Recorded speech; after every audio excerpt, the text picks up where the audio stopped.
3. La gota que colma el vaso. Te conocía, osó decir Morik a Wulfgar. Era ya muy tarde. Después de su arriesgada visita al Tugurio, Morik buscó a su amigo, y lo encontró en los muelles. El bárbaro casi había apurado la segunda botella. ¿Y tú lo conocías? A él añadió. Él creyó que me conocía, lo corrigió a Wulfgar arrastrando las palabras. Estaba tan borracho que apenas podía mantenerse sentado sin tambalearse. Él y Morik se habían separado a la salida del cutlass y Wulfgar se había llevado las 2 botellas. En vez de ir directamente a los muelles, el bárbaro había empezado a vagar por las calles hasta que llegó al barrio más exclusivo de Luskan, una zona de señores y comerciantes respetables. Ningún guardia de la ciudad lo había obligado a marcharse, ya que en esa área también se levantaba la feria de los reos, la plataforma en la que a los criminales se les castigaba públicamente. Aquella noche había un ladrón en el cadalso y su torturador le preguntaba repetidamente si confesaba su crimen. Al no hacerlo, el verdugo cogió unas cizallas grandes y le cortó el dedo meñique. La muchedumbre que contemplaba el espectáculo diario lanzó vítores al oír, por fin, la confesión del prisionero. Claro que eso no le libró del tormento. El ladrón perdió toda la mano, dedo a dedo, mientras la muchedumbre gritaba y silbaba entusiasmada. Pero Wulfgar no. La imagen del hombre torturado fue demasiado para él, lo catapultó al tiempo que pasó en el abismo de Errtu, y a su desesperada agonía. El bárbaro había padecido indecibles torturas a manos del demonio. Errtu había desgarrado su cuerpo, lo había azotado y golpeado hasta casi matarlo, y después uno de sus repugnantes secuaces lo había recompuesto con su magia. En una ocasión, le arrancaron todos los dedos a mordiscos y luego se los restituyeron. La imagen del infortunado ladrón se lo hizo revivir todo. El yunque. Sí, esa era la tortura física más atroz que Errtu había ideado para él. El enorme demonio la reservaba para cuando estaba tan furioso que no podía perder tiempo en planear una tortura mental más sutil y devastadora. El yunque. Estaba frío como un bloque de hielo, tan frío que a Wulfgar le quemaban los muslos cuando los fuertes esbirros de Errtu lo obligaban a que se pusiera encima a horcajadas, desnudo y tendido sobre su espalda. Entonces Errtu se acercaba, lenta y amenazadoramente. Se ponía justo delante de él, y en un súbito movimiento, le clavaba en sus ojos abiertos un pequeño mazo provisto de diminutas agujas, que parecían explotar, y que le provocaban oleadas de náuseas y agonía en todo el cuerpo. Después, los esbirros de Errtu lo curaban, y lo recomponían para volver a empezar con la diversión. Aunque hacía ya tiempo que había escapado del abismo de Errtu, muchos días Wulfgar se despertaba enroscado sobre sí como un bebé, con los ojos apretados, y sintiendo la misma agonía. El bárbaro solo conocía una manera para escapar del dolor, y esa era la razón por la que había cogido las botellas, y había huido. Solo el ardiente alcohol podía hacerle olvidar. Creyó que te conocía, repitió Morik en tono escéptico. Wulfgar lo miró inexpresivamente. Aquel hombre en el cutlass, explicó el rufián. Se equivocó, farfulló Wulfgar. Morik le lanzó otra mirada de escepticismo. Conocía al hombre que fui una vez, admitió el bárbaro, pero no al hombre que soy ahora. Era Deudermont, dijo Morik. Ahora fue Wulfgar quien mostró sorpresa. Morik conocía a casi todo el mundo en Luskan. Después de todo sobrevivía, gracias a estar informado, pero le sorprendió que conociera a un simple marinero. Al menos eso es lo que Wulfgar creía que era Deudermont, de paso por el puerto. El capitán Deudermont del Duende del Mar, explicó Morik. Todos los piratas de la Costa de la Espada lo temen. Él te conocía, y tú lo conocías a él. Navegué con él, hace mucho tiempo, admitió Wulfgar. Tengo muchos amigos, digamos comerciantes marítimos, que pagarían una buena suma por verlo muerto, comentó Morik, y se inclinó sobre el bárbaro, que permanecía sentado. Quizá podríamos sacar provecho de tu amistad con él. Apenas había acabado de pronunciar aquellas palabras cuando la mano de Wulfgar apretó con fuerza su garganta. Aunque tambaleante, al bárbaro aún le quedaban fuerzas para levantar al rufián del suelo con un solo brazo. Wulfgar dio unos pasos rápidos, o mejor dicho, cayó, y chocaron contra el muro de un almacén. Wulfgar apretó contra la pared a Morik, sosteniéndolo en vilo. El rufián rebuscó en un profundo bolsillo, y su mano se cerró alrededor de un cuchillo de feo aspecto, que sabía que podía clavar en el corazón del borracho Wulfgar en un instante. Pero no llegó a hacerlo, porque Wulfgar aflojó la presión. Además, no podía olvidar el interés que tenían los elfos oscuros en el bárbaro. ¿Cómo les explicaría que lo había matado? ¿Qué le ocurriría si no lograba acabar el trabajo? Si vuelves a pedirme eso, Wulfgar no acabó la amenaza, y soltó a Morik. Entonces volvió al malecón, pero estaba tan borracho que a punto estuvo de perder el equilibrio, y caerse al agua. Morik se frotó la dolorida garganta con una mano, atónito por la violenta reacción de Wulfgar. Pero, al pensar en ello, lo comprendió. Había tocado una herida abierta por la inesperada aparición de un viejo compañero de Wulfgar, Deudermond. Era la típica lucha entre el pasado y el presente, y Morik la reconocía, porque había visto a muchos hombres destrozados por eso en su descenso al fondo de una botella. Wulfgar no había podido soportar los sentimientos que había despertado su encuentro con el capitán, el hombre con el que navegó en otro tiempo. El bárbaro era incapaz de conciliar lo que era ahora con lo que había sido. Morik sonrió, y decidió dejarlo pasar, pues se daba cuenta de que la lucha entre el pasado y el presente aún no había acabado para su hercúleo amigo, ni mucho menos. Tal vez el presente ganaría la batalla, y Wulfgar escucharía la propuesta de Morik respecto a Deudermond, que podría reportarles grandes beneficios. Y si no, Morik actuaría por su cuenta, aprovechándose de que Wulfgar conocía al capitán, pero sin que el bárbaro se enterara. Morik perdonó a Wulfgar por haberle atacado, al menos por esa vez. ¿Te gustaría volver a navegar con él?, le preguntó procurando que su voz pareciera animada. Wulfgar se sentó de golpe, y, escéptico, miró fijamente al rufián con sus ojos turbios. Tenemos que buscar dinero donde sea, le recordó Morik. Parece que empiezas a estar harto de Arun y el Cutlass, y unos meses en el mar. Wulfgar le indicó que se callara, y después se dio la vuelta, y escupió al mar. Un momento después, se inclinó sobre el muelle, y empezó a vomitar. Morik lo miró desde su posición erguida con una mezcla de compasión, asco e ira. En aquel mismo instante, el rufián decidió que llegaría hasta el capitán Kono, sin la ayuda de Wulfgar. Utilizaría a su amigo para encontrar un punto débil en el infame capitán del Duende del Mar. La culpa lo aguijoneó al recordar que, después de todo, Wulfgar era su amigo. Pero así eran las cosas en la calle, y un hombre sabio no podía desaprovechar una oportunidad tan clara de ganar una bonita suma. ¿Piensas que Morik lo hará?, fue lo primero que preguntó el pirata cubierto de tatuajes, Teaniknik, cuando se despertó en el callejón. El tuerto, tendido junto a él en medio de los desperdicios, lo miró con curiosidad, pero después descifró sus palabras. «¿Piensas, amigo mío?» «Se dice piensas», lo corrigió. «¿Piensas que lo hará?» Apoyado sobre un codo, el tuerto lanzó un bufido, y con su único ojo, recorrió el hediondo callejón. Al ver que no recibía ninguna respuesta, Teaniknik propinó al tuerto un fuerte pescozón. «¿Pero qué haces?», protestó el otro pirata. Entonces trató de volverse, pero lo único que consiguió fue caerse al suelo de bruces, tras lo cual rodó sobre su espalda para mirar a su curioso compañero Semikuyan. «¿Morik lo hará?», preguntó Teaniknik. «Matar a Deudermond». El tuerto gargajeó, y, con gran esfuerzo, volvió a sentarse. Barry sopló dubitativo. «Morik es un tipo escurridizo, desde luego, pero nunca conseguirá matar a Deudermond. Lo más probable es que el capitán acabe con él».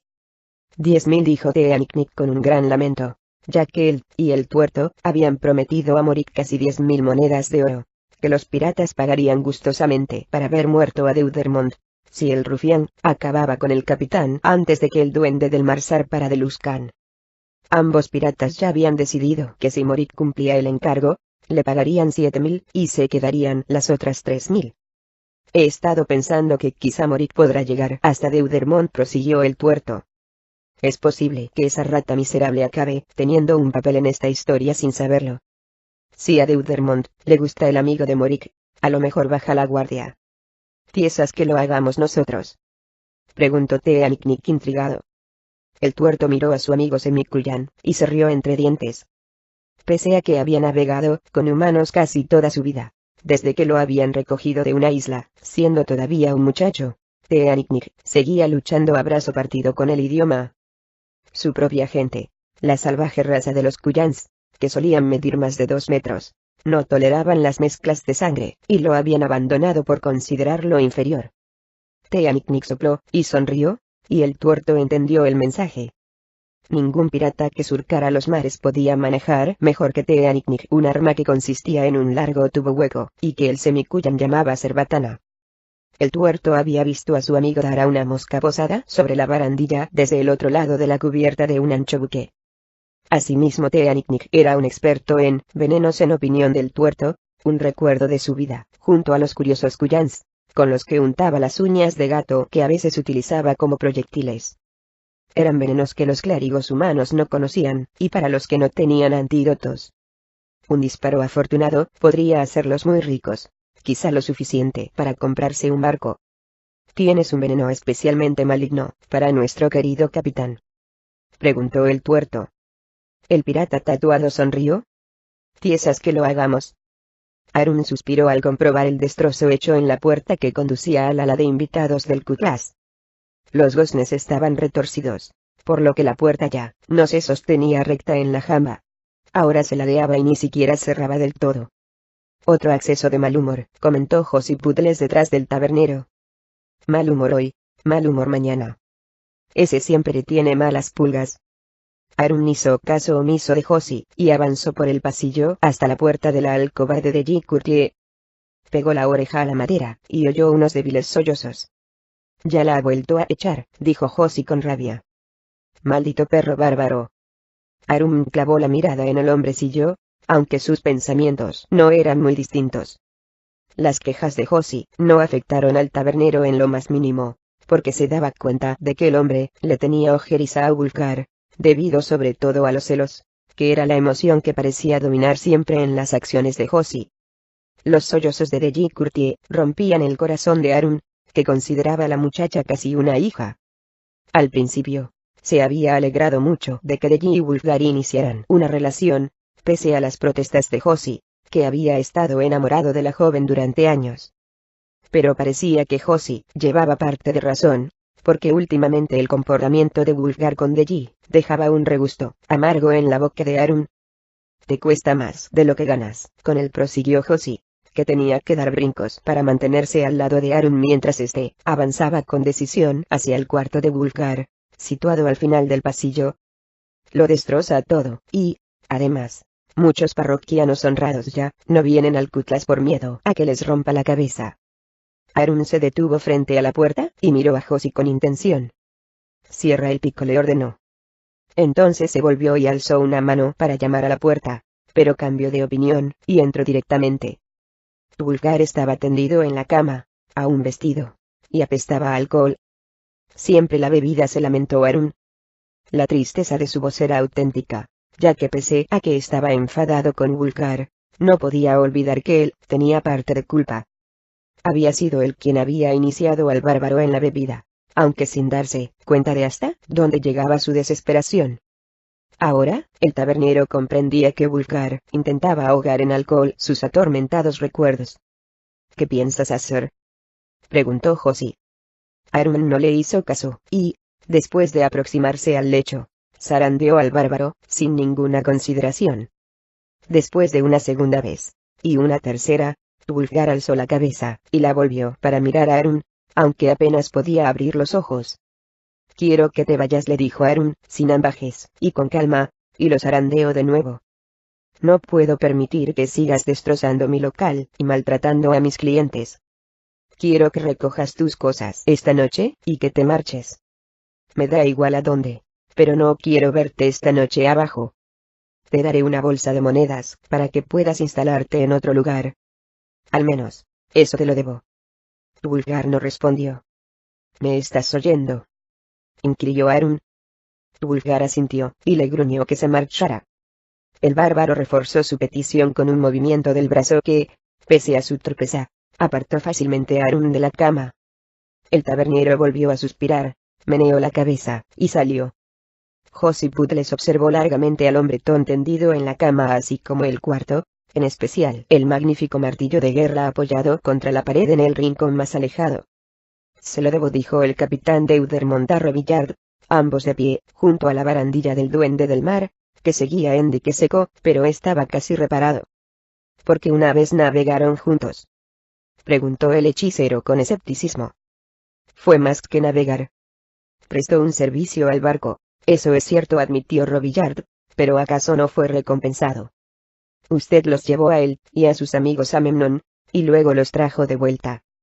Deudermont asintió pensativamente, y después levantó la mirada hacia el mago. No se lo debo por ningún arreglo financiero ni de negocios, le explicó, sino porque nos hicimos amigos. Apenas lo conocía. Pero conozco a Drisdorden, y a Catibrie, arguyó Deudermont. ¿Cuántos años navegaron conmigo? Niegas que somos amigos. Pero, ¿cómo puedes decir tan rápido que no es asunto mío?, preguntó Deudermont. Él no es ni Drizzt ni Catibrie, replicó Robillard. No, pero es un amigo muy querido de ambos, y un hombre que está en un gran apuro. Pero no quiere su ayuda, dijo el mago. Deudermont movió la cabeza, y meditó sobre las palabras del hechicero. Robillard decía la verdad. Wulfgar había rechazado su oferta de ayuda. En su fuero interno, el capitán admitía que, teniendo en cuenta el estado del bárbaro, no era probable que pudiera decir o hacer algo que sacara a Wulfgar del pozo en el que estaba. Debo intentarlo, dijo un instante después, pero no miró al mago. Robillard no se molestó en discutir, porque el tono del capitán le dijo que no era asunto suyo. Él había sido contratado para protegerlo y eso es lo que haría. Sin embargo, en su opinión, cuanto antes partiera el duende del mar de Luskan y se alejara de aquel Wulfgar, tanto mejor para todos. El hombre percibía el sonido de su propia respiración, en realidad de sus jadeos, porque nunca había estado tan asustado. Un solo ruido despertaría al gigante, y el hombre dudaba que ninguna de las excusas que había preparado pudieran salvarlo. Pero algo más fuerte que el miedo impulsaba a Josi Pudres. Odiaba a aquel hombre más que a nada. Wulfgar le había robado a Delly, al menos de sus fantasías, y su lugar al lado del tabernero. Wulfgar podía destrozar el Cutlass, el único hogar que Josi había conocido.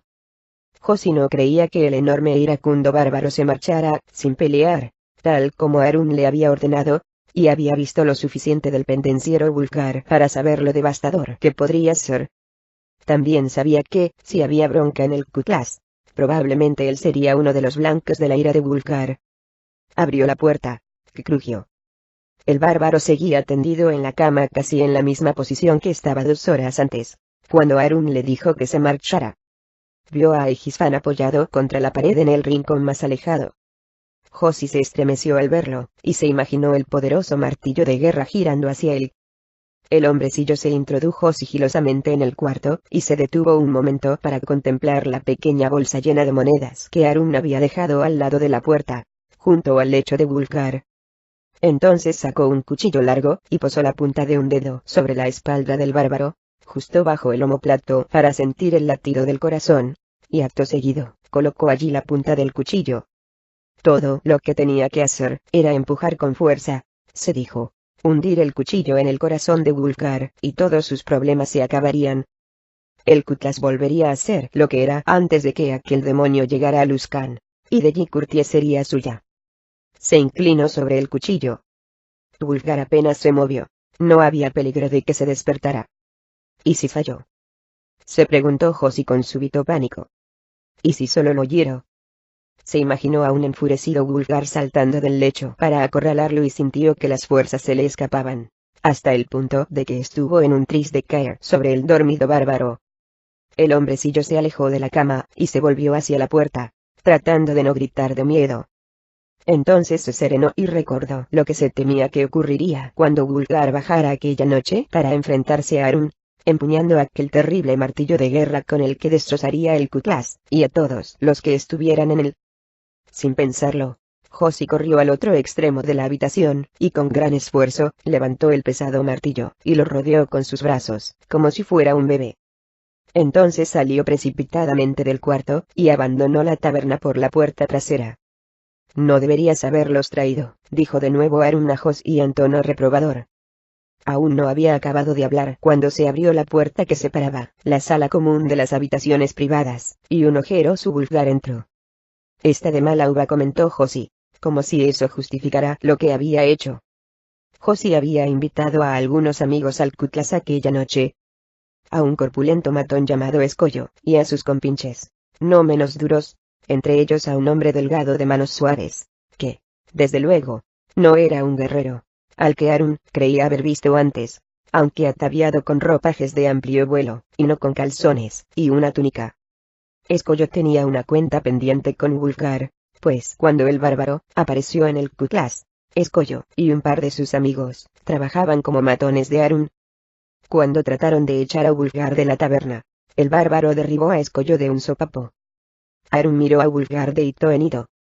Le sorprendía ver al bárbaro en la taberna, aunque todavía quería solucionar el asunto con buenas palabras.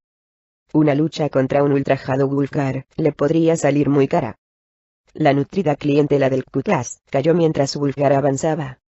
Con una mirada de recelo dirigida a Harun, el bárbaro arrojó sobre la barra una bolsa con monedas. «Es todo lo que puedo darte», dijo Harun, que se dio cuenta de que esa bolsa era la que él le había dejado. «Yo no he pedido nada», replicó Wulfgar, como si no entendiera lo que pasaba.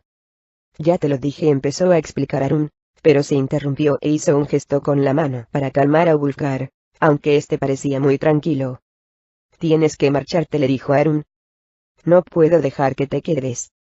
La única respuesta de Wulfgar fue mirar fijamente al tabernero. «Oye, no quiero problemas», dijo Harun, e hizo otro gesto con la mano para calmarlo. Pese a su mal humor, Wulfgar no iba a buscar Gamorra. Pero entonces advirtió que Josie Putres hacía una señal a media docena de robustos hombres, entre los que el bárbaro reconoció a un par de antiguos empleados de Harun, que formaron un semicírculo en torno a él. «No quiero follones», repitió Harun con mayor firmeza, y esta vez dirigía sus palabras a la jauría de Josie más que a Wulfgar. «A Egisfan», susurró Wulfgar. Muy cerca de él, junto a la barra, Josie se puso tenso, y rezó, para que se hubiera llevado el martillo lejos, fuera del alcance de la llamada mágica del bárbaro. Hubo un instante de silencio. Aegisfan no se materializó en las manos de Wulfgar. «Está en tu cuarto», le dijo Harun. Con un súbito movimiento de rabia, Wulfgar arrojó la bolsa de monedas, que se desparramaron por el suelo. «¿Crees que es suficiente pago?» «Es más de lo que te debo», osó replicar Harun. «Unas miserables monedas por Aegisfan», preguntó incrédulamente Wulfgar. «No son por el martillo», farfulló Harun, que notaba que la situación empeoraba por momentos. «El martillo está en tu cuarto». «Si estuviera en mi cuarto, lo hubiera visto», replicó Wulfgar, y se inclinó hacia adelante en actitud amenazadora. Los matones de Josie estrecharon un poco más el cerco. Dos de ellos sacaron unas porras, y otro se enrolló una cadena alrededor del puño. «Y aunque no lo hubiera visto, acudiría a mi llamada», razonó Wulfgar, y gritó con toda la fuerza de sus pulmones. «Aegisfan». «Nada». «¿Dónde está mi martillo?», le preguntó a Harun. «Vete, Wulfgar, por favor», suplicó el tabernero. «Vete. Si encontramos tu martillo te lo llevaremos, pero ahora vete». Wulfgar sabía lo que iba a suceder, y lo provocó. Estiró el brazo hacia Harun, que estaba al otro lado de la barra, como si fuera a agarrarlo por el pescuezo, pero de pronto alzó el brazo y lanzó un formidable codazo hacia atrás, que fue a estrellarse en plena cara de Escollo, que le atacaba por su derecha. El matón retrocedió, y se tambaleó hasta que Wulfgar levantó de nuevo el brazo y le propinó otro sopapo que lo lanzó despedido. Por puro instinto, el bárbaro se volvió y alzó el brazo derecho en actitud defensiva, justo a tiempo, porque uno de los compinches de Escollo se precipitaba sobre él, esgrimiendo una pesada porra que golpeó con fuerza al bárbaro en el antebrazo. En un abrir y cerrar de ojos, desapareció cualquier rastro de estrategia y orden, y los 5 matones cargaron al unísono contra Wulfgar. El bárbaro empezó a propinar puntapiés y puñetazos, al tiempo que llamaba inútilmente a voz en grito a Aegisfan. Incluso atizó varios cabezazos, uno de los cuales dio a un atacante en plena nariz, mientras que con otro, golpeó a un segundo matón en la cabeza, y lo hizo trastabillar. Deji chillaba, y Harun no dejaba de gritar. «No». Pero Wulfgar no los oía, y aunque los hubiera oído, no podría haber hecho caso. Necesitaba tiempo, y un poco más de espacio, ya que por cada golpe que él propinaba en la lucha cuerpo a cuerpo, recibía 3 de sus atacantes, y pese a que sus patadas y puñetazos eran mucho más contundentes que los que le propinaban los compinches de escollo, estos tampoco eran delicadas doncellas. El resto de parroquianos del Ku-Klux contemplaban la pelea con una mezcla de diversión y desconcierto, pues sabían que Wulfgar trabajaba para Arun. Los únicos que se movían eran para alejarse rápidamente del torbellino de los camorristas. De pronto, un hombre sentado en un apartado rincón, se puso de pie, empezó a agitar los brazos frenéticamente, y a girar en círculos. «Están atacando a los empleados del Ku-Klux», gritó. «A las armas, amigos y clientes. Defendamos a Arun y a Wulfgar. Estos matones van a destruir nuestra taberna». «Por todos los dioses», murmuró Arun Garpek, pues conocía al alborotador, y se daba cuenta de que Morik el rufián acababa de sellar la destrucción de su querido local. Desesperado, Arun sacudió la cabeza, lanzó un frustrado gruñido, y se agachó tras la barra. Los gritos de Morik convirtieron el Ku-Klux en un campo de batalla. Hombres y mujeres bramaban, y, sin detenerse a discernir amigos de enemigos, aporreaban a quien tenían más cerca. En la barra, Wulfgar tuvo que dejar su flanco derecho expuesto, lo que le valió un brutal mamporro en la mandíbula, porque debía concentrarse en el lado izquierdo, por donde le atacaba de nuevo el hombre que blandía la porra. El bárbaro levantó las manos para desviar el primer golpe, y el segundo, y entonces se acercó al matón, y lo aferró por el antebrazo no, sin antes recibir un cachiporrazo en las costillas. Sujetándolo con fuerza, Wulfgar lo empujó hacia atrás y después volvió a impulsarlo, con fuerza hacia adelante. Luego se agachó, y con la mano libre, estrujó la entrepierna del tambaleante matón. A continuación alzó en vilo al matón hasta donde alcanzaba su brazo y después giró rápidamente buscando un blanco. El hombre voló por los aires, y se estrelló contra otro. Ambos cayeron sobre el pobre escollo, y volvieron a derribarlo. Pero otro atacante se abalanzaba ahora sobre Wulfgar con el puño preparado para golpear. El bárbaro endureció su mirada y su mandíbula, preparado para devolver golpe por golpe, pero aquel matón llevaba una cadena enrollada alrededor del puño. Wulfgar sintió que el rostro le explotaba de dolor, y notó el sabor de la sangre. Aturdido, lanzó el brazo hacia adelante, y dio un puñetazo al matón en el hombro. Otro hombre lo embistió por el costado con toda su fuerza, pero el bárbaro lo esperaba, y no cedió. El puño reforzado con cadenas volvió a golpearle en la cara, y Wulfgar vio los eslabones tintos en el rojo brillante de su sangre, pero esta vez logró frenarlo casi del todo, aunque le hizo un feo desgarrón en la mejilla. El hombre que lo había embestido sin resultado, saltó sobre Wulfgar para tratar de derribarlo, pero este, con un rugido de desafío, se mantuvo firme. Entonces dobló el brazo izquierdo, y logró deslizarlo bajo el hombro del hombre aferrado a él, y lo agarró por el pelo de la nuca. El bárbaro avanzó, rugiendo, sin cesar de lanzar puñetazos con la mano derecha, mientras con la izquierda tiraba del hombre para mantenerlo a raya. El matón armado con la cadena retrocedió para protegerse y desviaba los golpes con el brazo izquierdo. Entonces vio un hueco tentador, y se lanzó hacia adelante para propinar a Wulfgar otro contundente puñetazo en la clavícula. No obstante, hubiera hecho mejor en seguir retrocediendo, porque ahora Wulfgar había recuperado la posición y el equilibrio, y descargó todo su peso en un impresionante gancho de derecha. El matón de la cadena apenas pudo desviar el golpe con el brazo. El puño de Wulfgar se abrió paso a través de sus defensas, se estampó contra un lado del rostro del hombre y lo lanzó al suelo, por donde rodó. Sentado a su mesa del apartado rincón, de vez en cuando Morik esquivaba una botella o un cuerpo que volaba por los aires, y seguía bebiendo, sin inmutarse. Pero, pese a su fachada de calma, el rufián estaba preocupado por su amigo, y por el Ku-Klux, porque no podía creer que la pelea fuese tan brutal. Parecía como si ningún matón de Luskan quisiera perderse la gran oportunidad de pelear en una taberna que, desde la llegada de Wulfgar, había sido bastante tranquila, ya que el bárbaro se había encargado de ahuyentar y dar una paliza a los que buscaban camorra. Morik se estremeció cuando la cadena se estrelló contra el rostro de Wulfgar, y le salpicó sangre. El rufián sopesó la idea de ayudar a su amigo, pero rápidamente la descartó. Morik sabía conseguir información. Era un ladrón que sobrevivía, gracias a sus tretas y sus armas, pero ni una cosa ni la otra le eran de utilidad en una vulgar riña de taberna. De modo que se quedó sentado contemplando el tumulto. Ahora, casi todo el mundo participaba. Un hombre pasó junto a él, arrastrando hacia la puerta a una mujer por sus largos y oscuros cabellos. Pero apenas había dejado atrás a Morik cuando otro hombre le rompió una silla en la cabeza, y lo dejó fuera de juego. Entonces, el rescatador se volvió hacia la mujer, pero ésta borró su sonrisa, rompiéndole en la cara una botella.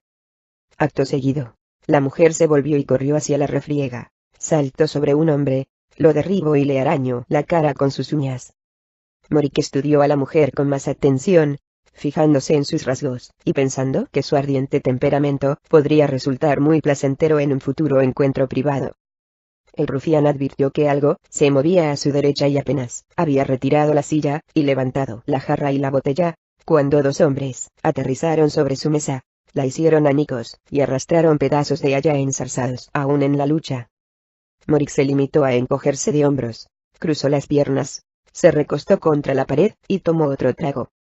Después de deshacerse del hombre de la cadena, Wulfgar disfrutó de un pequeño respiro, pero pronto otro matón ocupó su lugar, acosándolo y colgándose de su costado. Finalmente, comprendió que no podría con el poderoso brazo del bárbaro, por lo que le clavó las garras en el rostro, trató de tirar de la cabeza del bárbaro hacia sí, y le mordió la oreja. Wulfgar lanzó un alarido de dolor, rugió de rabia y tiró con fuerza del pelo del hombre, que se le llevó un cacho de oreja. Wulfgar llevó su mano derecha bajo el brazo izquierdo de su atacante, y le retorció el brazo hasta que logró que le soltara la camisa. Luego agarró con fuerza los bíceps del hombre por su cara interna, se dio la vuelta, y se quedó en ángulo recto con la barra. En esa posición, descargó ambos brazos con fuerza sobre ella, y golpeó la cabeza del hombre contra la madera con tanto ímpetu que la plancha cedió. Wulfgar tiró del hombre otra vez hacia arriba, y, pese a que ya había dejado de debatirse, volvió a lanzarlo contra la madera, pero esta vez de cara. A continuación se encogió de hombros, soltó un rugido, y lanzó por los aires al hombre, que estaba inconsciente. Y se volvió sobre sí, preparado para el próximo asalto. El bárbaro apenas podía creer el tumulto que contemplaron sus ojos inyectados en sangre. Parecía como si todo el mundo se hubiera vuelto loco. Mesas y cuerpos volaban por el aire. Casi el centenar de clientes que aquella noche estaban en el Cutlass se habían ensarzado en una batalla campal. En un rincón de la sala Wulfgar divisó a Morik, sentado tranquilamente con la espalda apoyada en la pared, que de vez en cuando debía alzar las piernas para evitar todo tipo de objetos. Morik se dio cuenta de que lo miraba, y lo saludó levantando el vaso. Wulfgar se agachó, y se preparó. Un hombre le estrelló en la cabeza una pesada tabla y cayó sobre la espalda del bárbaro. En aquel momento Wulfgar vio a Deji, que corría por la sala. Se agachaba para buscar protección donde podía, y lo llamaba. Ya había recorrido la mitad de la distancia que la separaba del bárbaro cuando una silla lanzada por alguien le dio en la cabeza, y la muchacha se derrumbó. Wulfgar quiso acercarse a ella, pero, aprovechando su distracción, un hombre le propinó un potente golpe bajo que hizo que le crujieran las rodillas. El bárbaro pugnó por conservar el equilibrio, se tambaleó y entonces otro tipo le saltó a la espalda. El hombre que tenía debajo se aferró a su tobillo con ambos brazos, rodó sobre sí mismo, y retorció la pierna de Wulfgar. Un tercer hombre cargó contra él a toda velocidad, y los dos cayeron al suelo en un revoltijo de brazos que se agitaban, y piernas que daban patadas. Wulfgar se lanzó contra su último atacante, descargó el antebrazo en el rostro del hombre, y, apoyándose en él, trató de ponerse en pie, pero una pesada bota le aplastó la espalda. Wulfgar volvió a dar con sus huesos en el duro suelo, y casi se quedó sin aliento. El atacante que estaba encima de él trató de patearlo de nuevo, pero Wulfgar tuvo la presencia de ánimo de echarse a un lado y el hombre estampó el pie en la barriga de su propio compañero. Entonces Wulfgar recordó que aún tenía a un hombre aferrado con todas sus fuerzas a su tobillo. El bárbaro le propinó una patada con la pierna que tenía libre, pero tendido como estaba de espaldas, no podía golpear con fuerza, por lo que empezó a agitarse y debatirse frenéticamente. Pero el hombre seguía tenazmente aferrado, sobre todo porque estaba demasiado asustado para soltarlo. Entonces Wulfgar cambió de táctica. Primero encogió la pierna, arrastrando al mismo tiempo a su rival, y luego golpeó de nuevo con ella, con lo que logró colocar su pie aprisionado bajo el hombre. Acto seguido, pasó la otra pierna sobre la espalda del hombre, y logró juntar sus dos tobillos. Un segundo matón se encaramó sobre el bárbaro, le cogió un brazo, y descargó su peso encima, mientras que un tercero hacía lo propio con el otro brazo. Wulfgar se debatió salvajemente, retorciendo los brazos. Al ver que aquello no funcionaba, gruñó, y empujó hacia arriba, dobló los brazos por el codo en ángulo recto, y los alzó sobre su impresionante pecho. Mientras tanto apretaba sus fuertes piernas.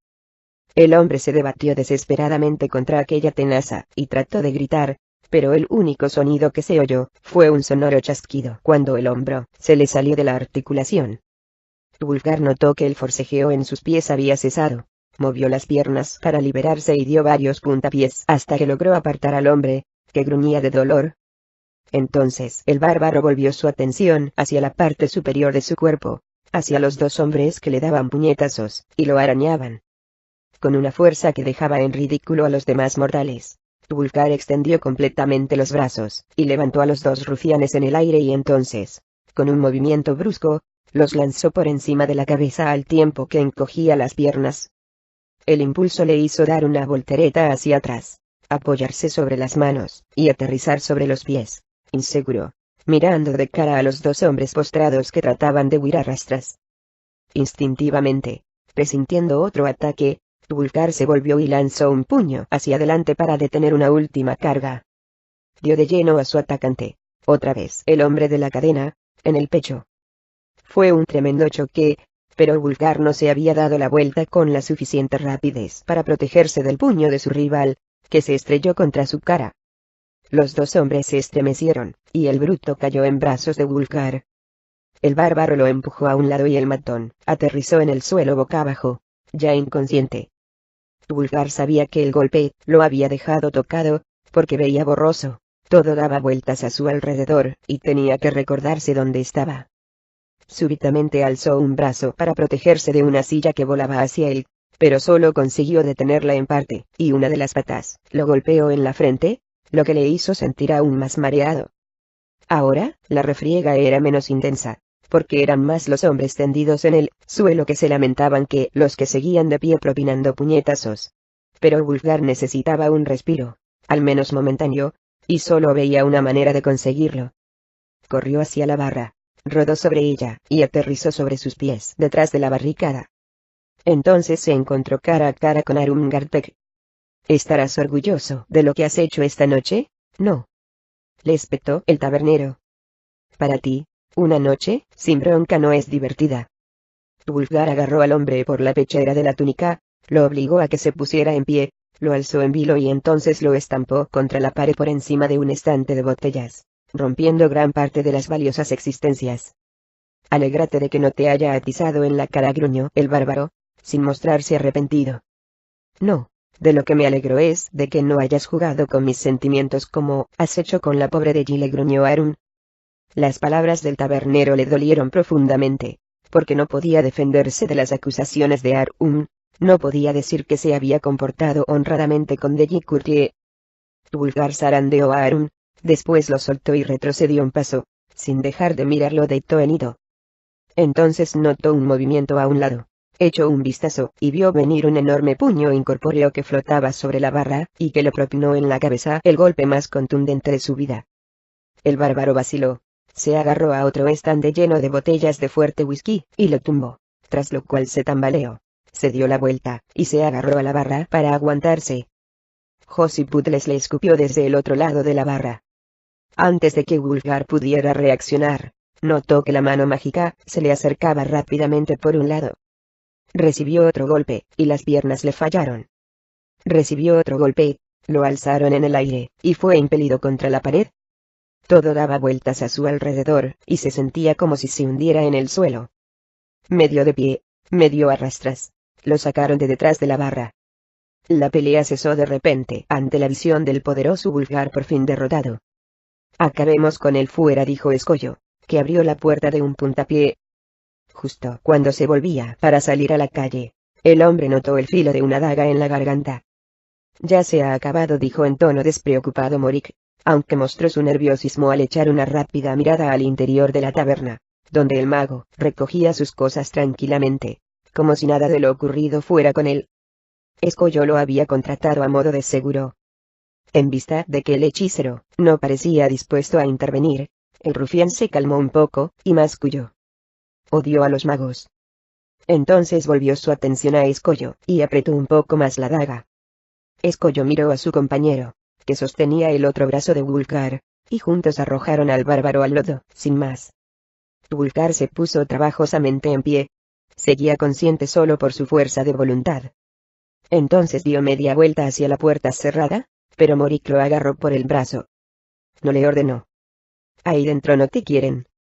¿Qué intentas demostrar? Wulfgar empezó a protestar, pero miró a Morik a los ojos, y vio que era inútil. Sabía que su amigo tenía razón, que no tenía ningún hogar,